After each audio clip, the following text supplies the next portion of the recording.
Okay, so as I have already mentioned, this course it will take around 3.5 months. Our classes will be on weekends only, Saturday and Sunday. Timing will be decided and will be shared in our group. So it will so we'll have two weekly classes.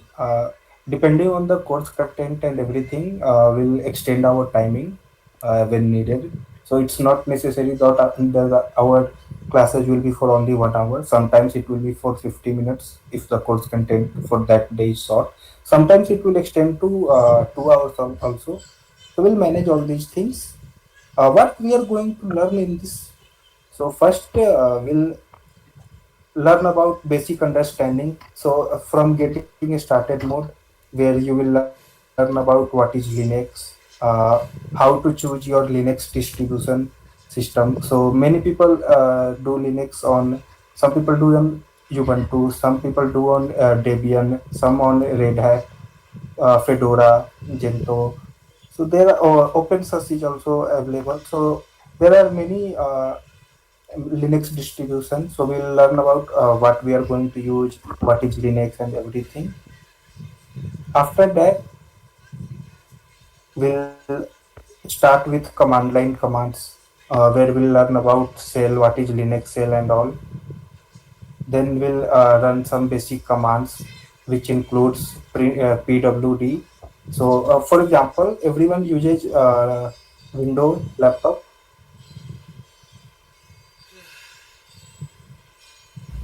Yes.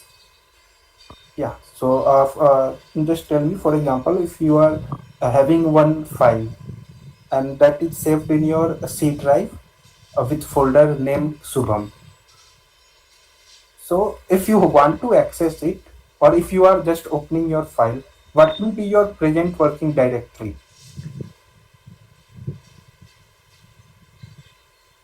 We will give command ls. No, no, I'm not talking about any command. Just tell me if you are having one file with name Subham, and it is available in C directory.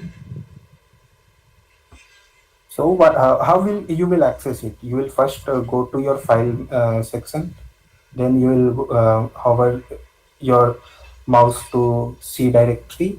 There you will search, or you will find a file named with Subham. So when you will click Subham and open this file, there will be path which will be shown above your file. Yes, sir. I understand. You understand it? Yes, sir. When we Yeah. open any file, we see the address on top side. Yes, yes, yes. Yeah. So for example, everyone have joined this meeting using Google Meet. Correct.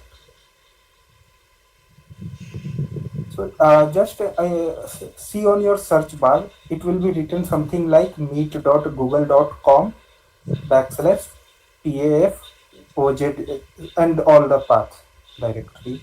Is it written? Yes, sir. Yeah. So that is your present working directory. So in Windows, you have to hover all those things and go there.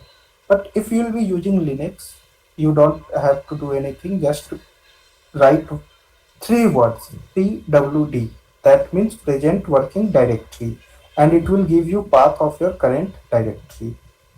So we'll learn many things about basic commands like present working directory, how you can change your directory, how you can list all the files, how you can make tree branching, how you can create new directory, how you can move inside a directory, move outside a directory. So everything basic commands and all things we'll learn one by one in this course.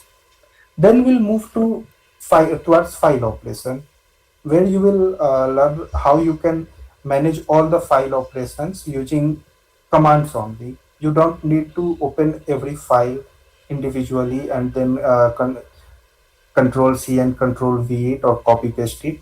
You don't have to do all those things. Your speed will get enhanced using this course.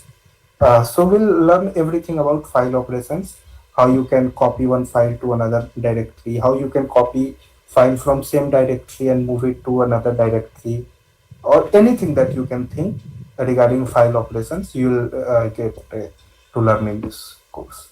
Then we'll move to operations.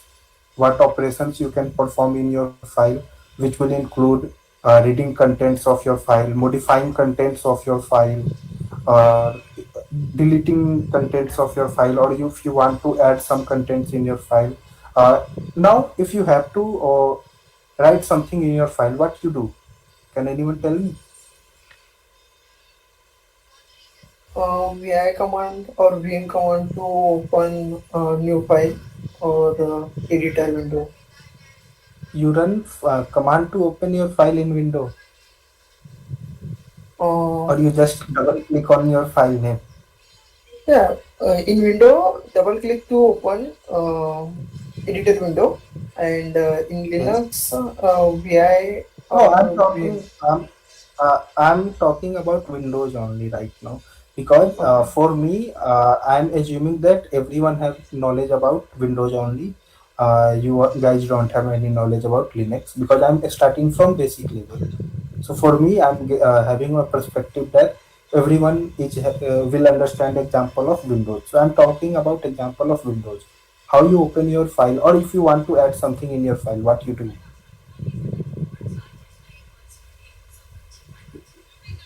Going to that file path Double. and we'll open. Yeah, just move to that file path, double click it, and it will open. Then If if we you have want to write write something, operation, then we can write. yeah, there you will write. It will take a few seconds, because first you will have to move to that file location, then open it, then you will be able to write. But using Linux commands, from your one position only, you will just open the file using commands, or you will just perform the file operation commands, and from there only you can edit it. You can do anything that you can do in Windows from just one place. You don't have to move to other directories and other places and open it. You just have to know your file path. If you know that my file is in C directory with name Chandan, Subham, Surya, anything, so just write it C Chandan, it will open. Then if you want to edit it, you can edit it. You want to write something, you can write something. You want to delete, so everything will learn one by one, how you can do all these things. You can perform operations like searching also in your file. Very few, even if you have knowledge of Linux and you are working in Linux environment, very few people have knowledge how you can find something in, or how you can search something in Linux. Very few people know this. I'm talking this from my experience also. I have many people who are working in Linux department from 4 5 years, but they know that there are some commands you can use for search operation in Linux, but they are not able to perform it. So all those things, how you can search in your file and everything, we'll learn in this course. Then we'll run some command information also, where you will get help commands, main command, what is this, history, and everything. We'll learn one by one. After that, our third module will have Linux stream pipes and text processing. Mainly, it will be regarding text processing and pipes only, where we'll learn commands like std in, std out, which you can see in our course content also. So here we'll learn about text functionalities. Can anyone tell me what does text functionality means?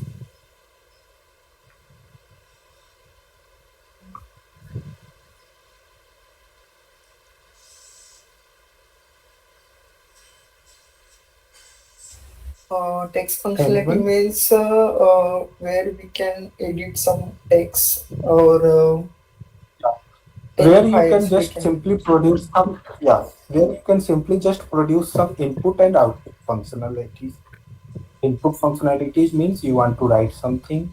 Output functionality means you want to read something, or you want to produce some output, something like that. So every embedded student who have run at least one embedded program or a controller program, they know what is difference between input output programs and all. So there you will learn about how to give input commands, how to give output commands, how to give echo and everything. Then how you can create pipe and tree based. Everything will learn in this course. I'm just giving you overview.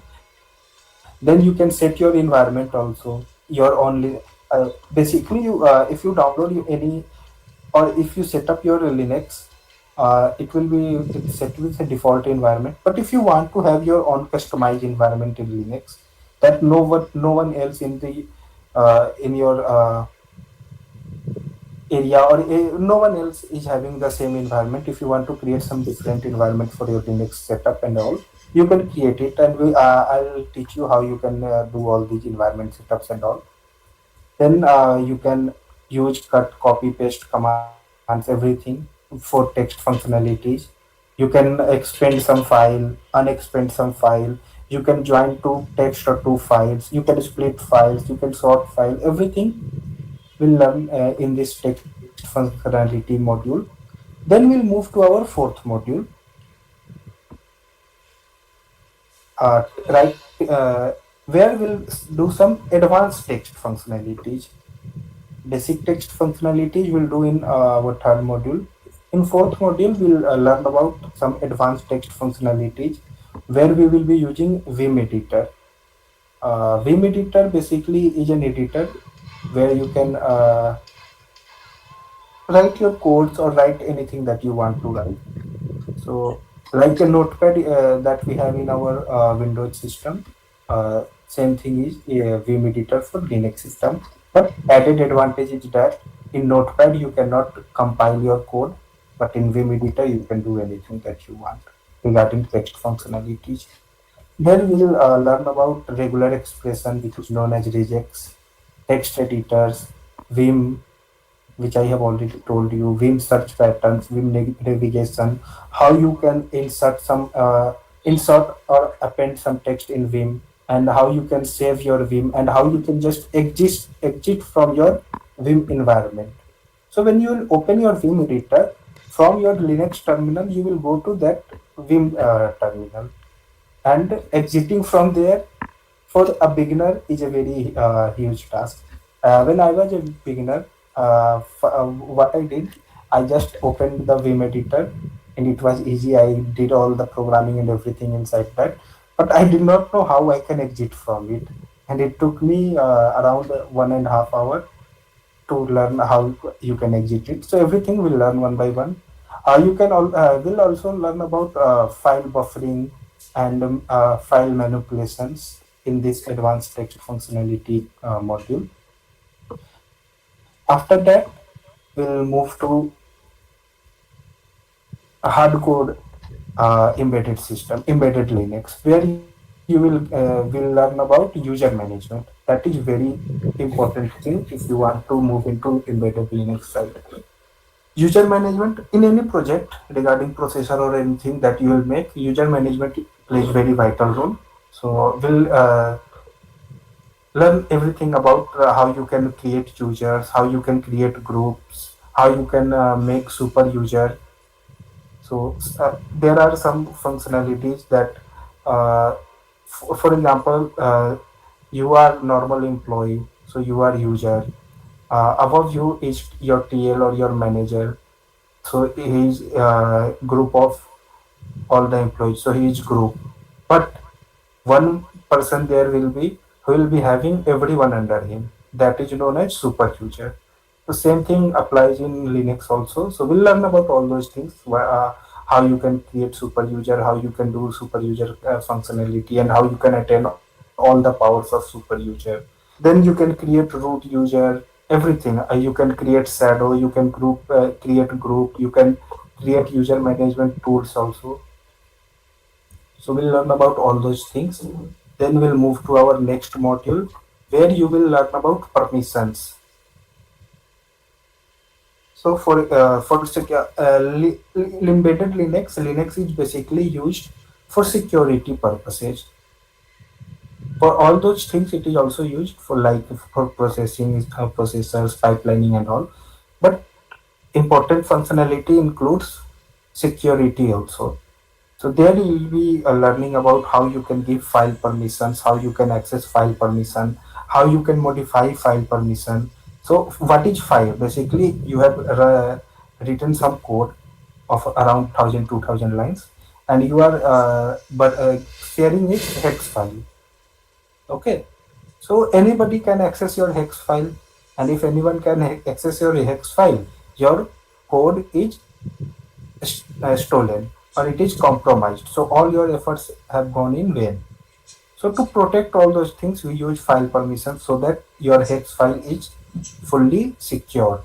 So all those things we learn how you can secure your hex file, how you can give file permission, how you can modify file permission, how you can process your permissions and sticky bit, everything regarding security purposes we learn in this.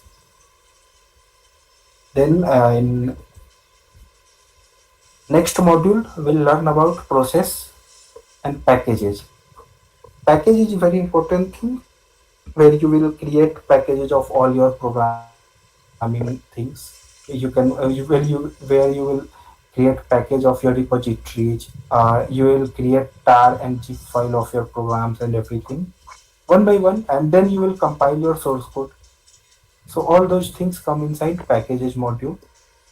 After that, you will be having a basic knowledge of your Linux. Till now, till this module, everyone will be having a basic knowledge of Linux. Then we'll move to device functionality where we will be using devices like if possible.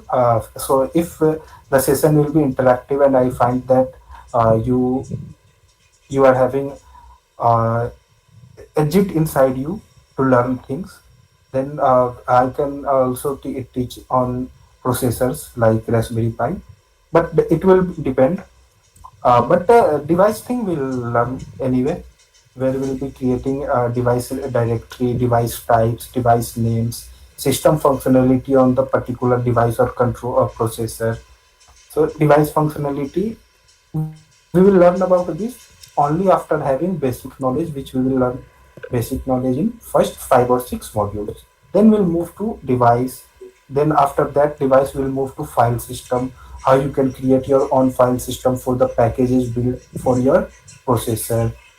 Then we'll learn about how you can boot your system. We'll learn about kernel, basic knowledge of kernel. We'll not go deep inside kernel because kernel is in itself is very vast topic. But we'll learn that much part of kernel which will be required for a Linux developer to start your journey. Then we'll switch to our networking nomad where we will be sharing our network basing, subnetting, routing, and everything. So these are the things which we will learn one by one in this course. Uh, if you have anything, and yeah, total there will be 15 or 16 module. So if you have any query that regarding what we are going to do in this course and program, you can ask.